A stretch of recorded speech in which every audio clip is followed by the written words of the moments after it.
Hi, how's everybody doing? I just wanted to comment on the video that we were assigned to see and answer the question about vocational calling and my thoughts and reflections on that as it relates to the video. First thing, wow, what a great testimony this man has, and the courage he has to understand how unlimited his calling is. I believe that at first he thought that it was limited to his congregation. I mean, you heard him express the joy of ministry. He said he even liked the board meetings. How many of us that you know really like the board meetings, even in small ministry, even in maybe some of the youth ministry that we're assigned to? But this gentleman said that he loved even the board meetings. So he was rooted in his ministry. He felt that that was his place. He felt that that was where God called him. And for all intents and purposes, more than likely, he felt that that's where he was going to die. But our vocational calling is so beyond that, as we see. And what the video points out is that it's not limited to one local congregation.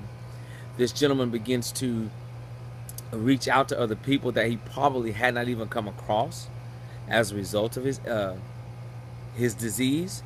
His disease has taught him to love people more. He's grown into a deeper relationship with Christ.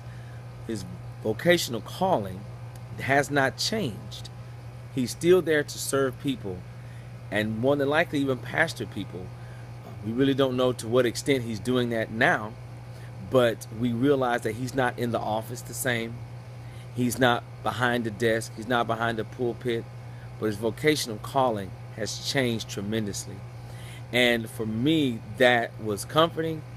I've struggled with that at times, and I'm glad to know that despite our position, our vocational calling does not change. Our position may, but not what God has ultimately called us to. So those are my thoughts and reflections on it.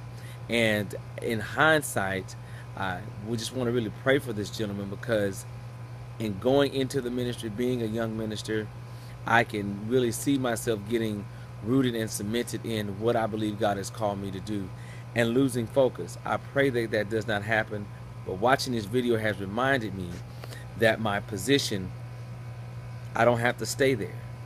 That something could happen in my life to alter the trajectory of what I think God has called me to do and where I think God has placed me, and ultimately give me a 180-degree turn and place me somewhere else where my vocational calling continues, and I also continue to have deep impact. So those are my thoughts. Hey, you guys have a great night. Thank you. Praying for everybody in the class. I hope everybody does well in their internship. Y'all guys have a great night. Bye-bye.